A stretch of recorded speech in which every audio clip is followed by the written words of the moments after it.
was too much of a perfectionist at the beginning. Make sure you show your failures. Failures are a way for people to get to know you. That transparency makes you friendly. So share your failures.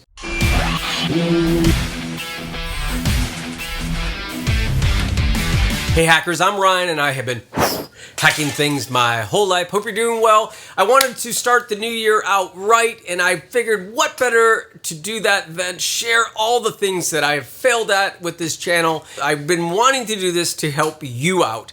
The first thing is this. Before you start out, or even if you have an existing channel or anything that you do for that matter, make sure that you find yourself a purpose. Whether or not you want to help people out, you want to connect with people that like the same things you do, find something that is bigger than yourself. That will sustain your channel and maybe potentially turn it into a really awesome career.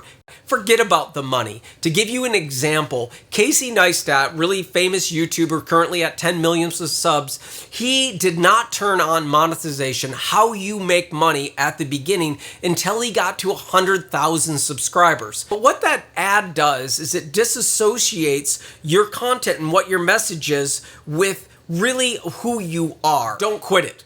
Go get a job if you need it. You need, in order for you to be able to create that foundation that will last in your nice long life and for you to have an awesome middle of your life and end of the retirement, you need to build the foundation for your channel, and you're gonna need a little bit of funding. Every startup starts up with someone else's money. So use someone else's money with your day job, whether or not you make pizzas or you do accounting or whatever you're doing. If you're an usher at a theater, make sure that someone else is funding your plan, because then you can focus on what really counts. So don't quit your day job. I know you may want to, but it's not going to help you out. You're not going to have more time to do it. You can figure out how to do it in the evenings and the weekends and things like that. I certainly have a day job. I love the people that I work with, but I'm not quitting it. Focus in on a niche audience. Make sure you're not a jack of all trades like I was, making videos about skateboards and whatever you felt like that day.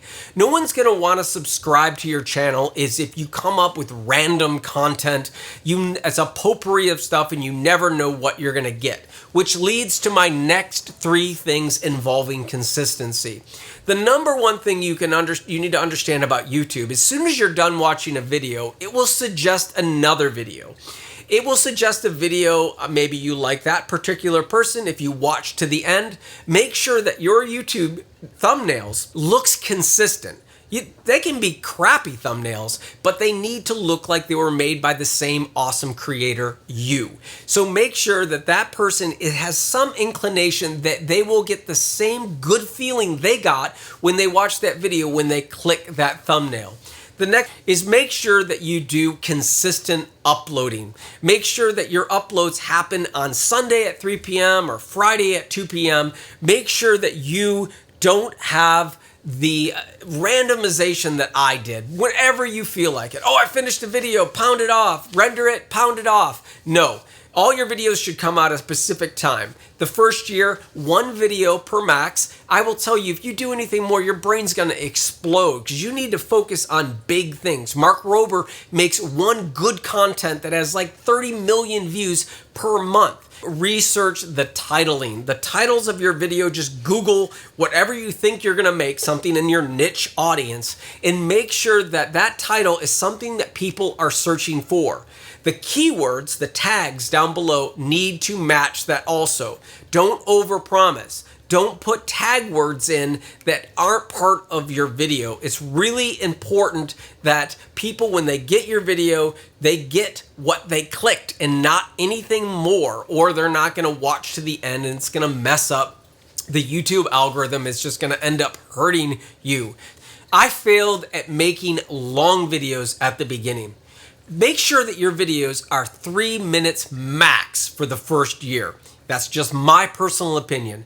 Edit them all the way down. Shoot as little footage as possible. Just get to your point. Make sure there's lots of things you'll learn in your first year, but make sure your videos are 3 minutes max. Make sure you show your failures. Failures are a way for people to get to know you. That transparency makes you friendly. So share your failures.